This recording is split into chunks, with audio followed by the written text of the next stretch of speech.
Hey, what is up everyone, and welcome back to a new video here on the channel. In today's video, we're taking a look at how we can do our keyword research using the Semrush platform.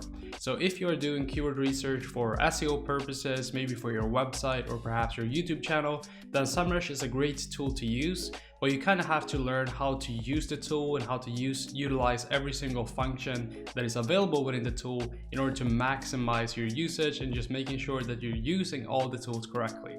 So in this tutorial, I'll walk you through each individual step you need to know in order to get started with your keyword research process using Semrush. And hopefully by the end of the video, you kind of have a better understanding of how to use the Semrush platform and how to find the right keywords for either your website, blog, or whatever else you are planning to build. So with that being said, let's just get into the video and hopefully you guys do enjoy. Okay, so the first thing you want to do is you just head over to the Semrush platform. If you don't have an account already, I would recommend you choose the link down in the video description. It is a paid link, so when you sign up using my link down in the description, I do get a small commission on top of that. But you also get a 14-day free trial on the Semrush platform instead of the normal 7-day free trial that you get when you sign up.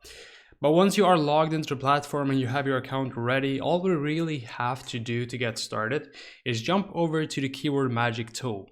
Now you can also go here at the top and just search whatever you're looking for, whatever you're planning to do keyword research for. So let's say we are planning on doing something for hotels.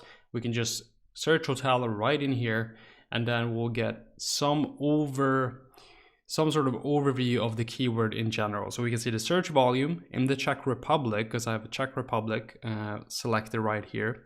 We can see the keyword difficulty, which will kind of give us an idea of how hard it will be for us to rank for this specific keyword. We can also see the countries which are searching these keywords the most. We can see that the global search volume for the keyword is 60 million per month. And the highest is India, which is probably just based on their country population, which is the reason why they have the highest search volume. Moving down, we have some keyword variations as well. So we can see some other related keywords. We have questions over here, and we have related keywords as well. We can also see the average CPC cost. So this is if you're planning to do paid ads, this is probably what you're going to have to pay per click. And then you also have the intent over here. So navigational and transactional. Navigational, people are trying to find something like an hotel, which is obvious for this keyword right here. And also transactional, because people are looking to book an hotel. So that would be seen as a transactional keyword. But with that being said, if we go over to the Keyword Magic tool, we'll get some even deeper information about this keyword and keywords related to this keyword as well. So I'm just going to go ahead and click on Keyword Magic tool over here. That will take me to this page here, which gives me a full list of all the related keywords in this country. And because we are not from the Czech Republic and I don't even understand what's on this list, let's just go ahead and select an English-speaking country. Let's say the US. So right here you can select any country. So if you're doing keyword research for Belgium, for example, because you have a shop in the Belgium market, or your website is directed towards Belgian people or Belgian consumers, you want to make sure you select the right market over here, because otherwise the search volume and the keywords that you see right here are not going to be related, because how people search in Belgium and how people search in France are going to be completely different. And even the way that people search in the UK and how people search in the United States are going to be completely different, because the consumers are way different. So one keyword that is working in the UK might not even be working in the US, because the way that consumers talk and the way that consumers are using the search engine could potentially be very, very different between the two markets. So make sure you are using multiple sources. If you're targeting, let's say, a global view, make sure you're looking at different countries to kind of get that global perspective. And if you're just targeting a specific country, make sure you are selecting the right country over here. So if you go to the US, for example, we'll see that the keywords over here will change, and the search volumes as well, as the US is way bigger than the Czech Republic. The top keyword is hotels near me. We have hotels, hotel near me, hotels.com, cheap hotels near me, and so much more over here. Then we can also do it by the different categories here. So Semrush kind of snaps up on various categories that people are doing. So if we go to city, for example, the keywords will update right here, and this will only include keywords which has city in the keyword and hotel. So now we have Atlantic City hotels, hotels on Atlantic City, Ocean City hotels, Panama City hotels, and so much more. So this is kind of useful if you want to narrow down your search without having to retype anything up here.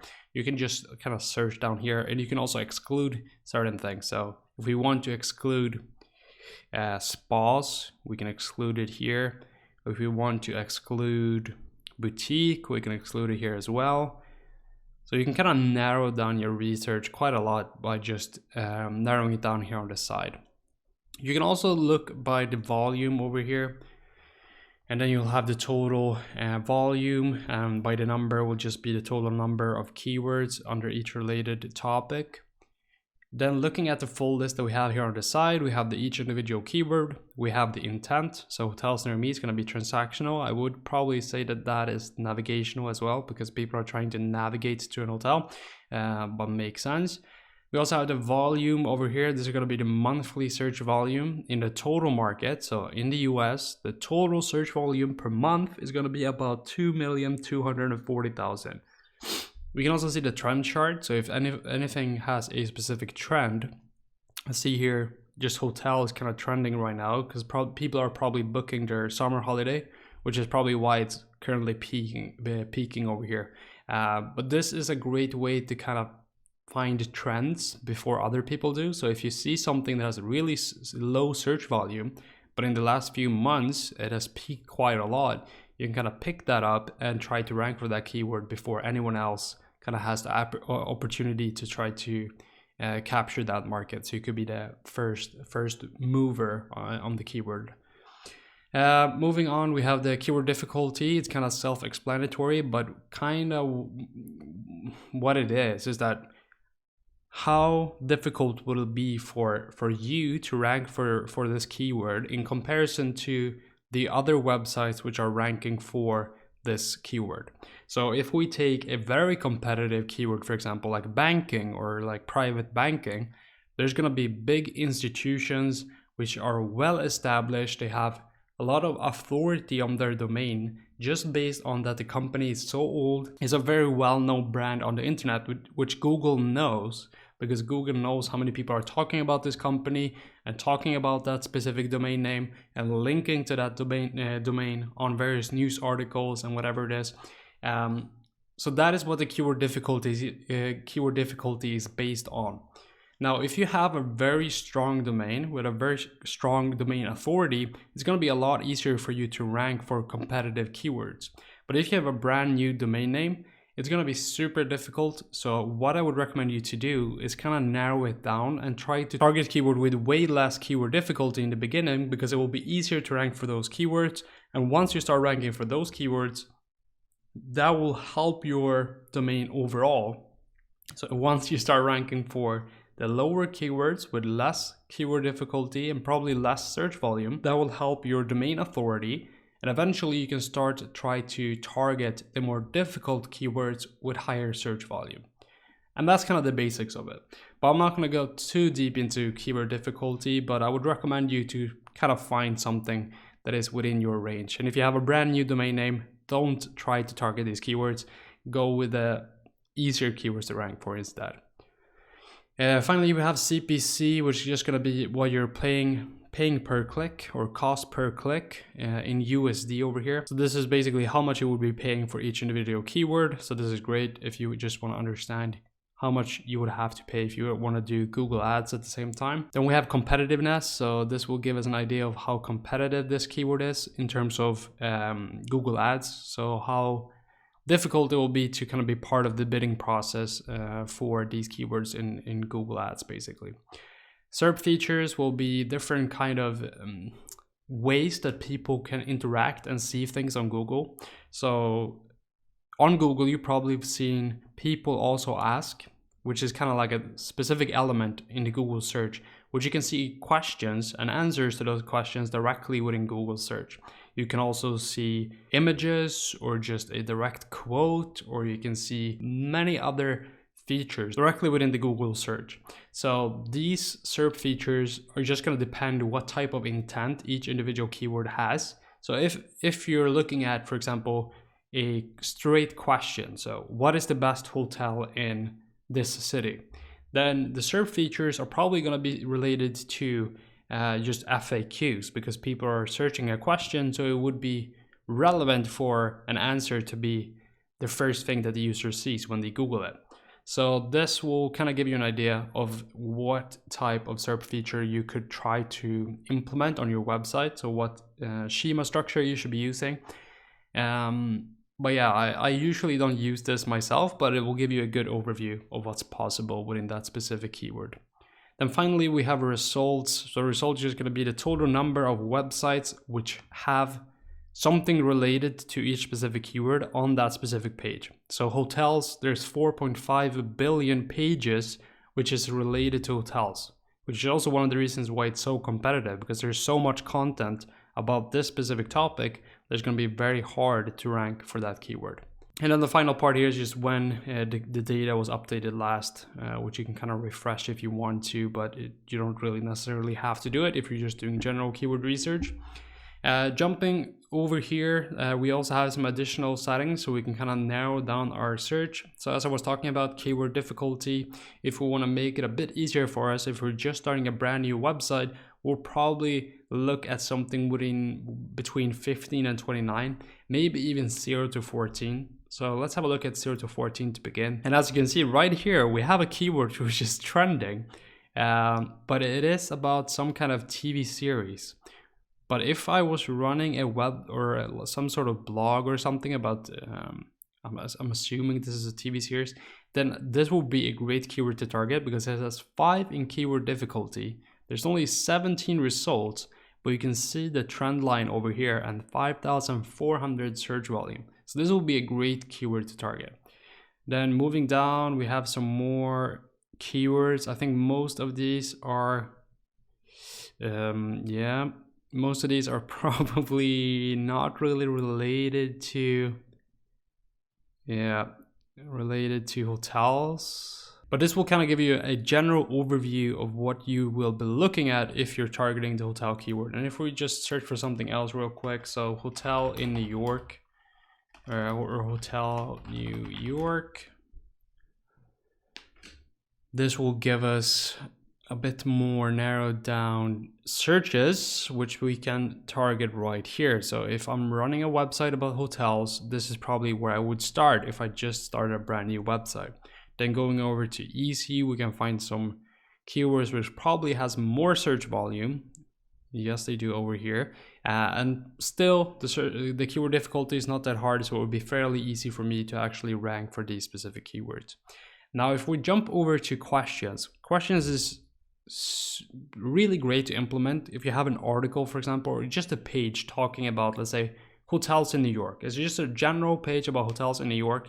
At the bottom of the page or somewhere on that specific page, what I would do is add an FAQ section.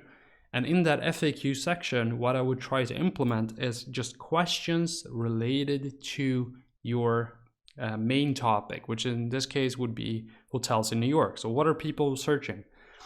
And these questions over here are usually either from people just searching directly, so someone is just searching a very long question into Google, or it could also be voice search. So if someone asks their Google device, okay, Google, what is the best hotel in New York? What Google is going to do is that Google is going to look at the search results, look at what website is answering that specific question on their website with the best answer. And how Google determines that is just based on who is occupying the search result within Google. So if you own that question in Google, that will also be read out by Google devices when people ask directly, okay, Google, what is the best hotel in New York? And if you have that answer, you will be the one that Google is reading out. So by adding an FAQ section with questions like these and just implementing them on the site and giving a good answer, you actually have a good chance of ranking for those FAQ sections, and also meeting the customer throughout their information searching process including through voice search, which is pretty cool. Now we can also jump over to intent. So obviously if you have a transactional keyword, you can narrow it down. Let's say your page is transactional, like it's your booking page. You want to make sure you add keywords that are transactional because you want to make sure that your page is meeting the right intent for what the user is looking for. If I'm searching for booking hotel and the first listing in Google is a page which is talking about the different architecture or the best hotel architecture in New York, that is not going to be a relevant result for me as a user because I'm searching book hotel in New York. So I want to land on a page which gives me the chance to book an hotel in New York. And that makes sense because when you Google something, you want the most relevant result based on your intent at that stage. So if I'm looking for buying white shoes, I'm looking to buy white shoes and I want the results to be related to what I'm searching for. So making sure you're taking into account the intent of each individual keyword will give you a great idea of what type of content you should be creating. So going back to the questions in general over here, we have hotels in New York, Manhattan right here. It is informational and is also transactional. Now it might be confusing, okay, what type of content should I be creating in order to rank for this keyword? Well, the best idea is going to be to Google this keyword and see who is ranking for the specific keyword and how their content is structured, because there's a reason why they are ranking number one. It's because they're meeting the intent of the user in the best possible way. Now keep in mind that my search results right here might be different compared to what someone who's actually searching in New York is. So what we can do is actually open the overview instead of going into Google directly, and we can see the SERP analysis from Semrush. So normally you would just Google the keyword and see who's ranking, but now we can actually go into Semrush directly and see who is ranking number one. So as you can see, we have booking.com, and the page that is ranking for this keyword is going to be this page right here, which is just hotels in Manhattan, New York. This is in Spanish. Exactly. So this keyword is in Spanish. I should have known.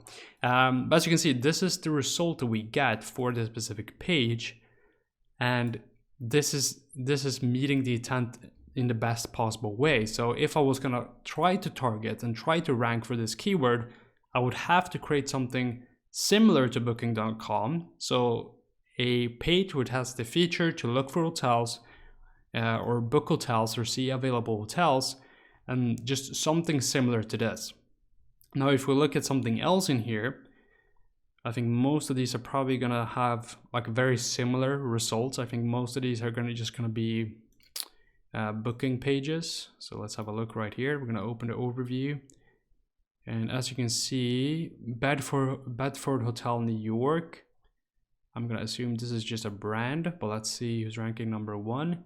New York Welcome. This looks like it's not a specific branded website. I think it's just like a generic website trying to target keywords.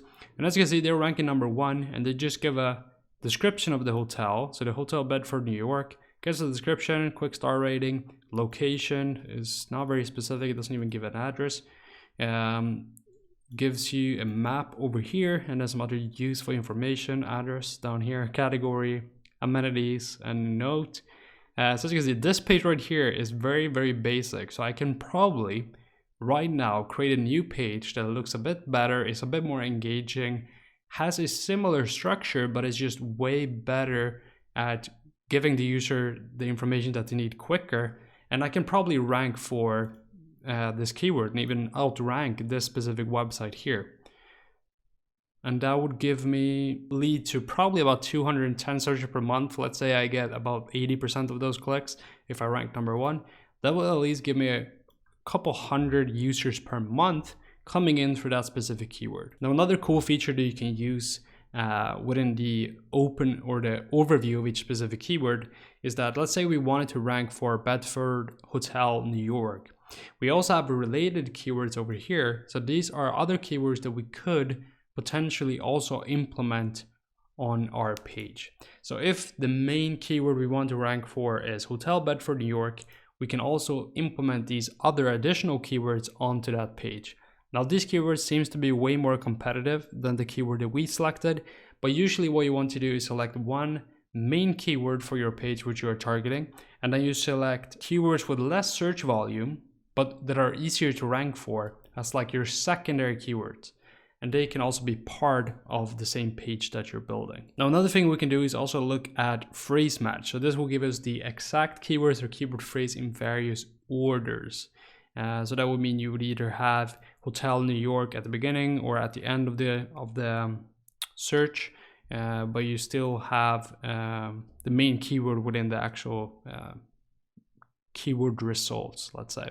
So we have Capitol Hotel New York, New York Athletic Club Hotel, Hotel the Villa New York, and then we get the exact match that would leave us with a full sentence of Capitol Hotel New York, the Blank Hotel New York, Bedford Hotel New York, Baltimore Hotel New York, Drake Hotel New York, and so on. And then we can do related. This will just give us very broad keywords, which usually aren't that relevant, but it's a good idea to just have a look over here if there's anything that you find interesting and want to target.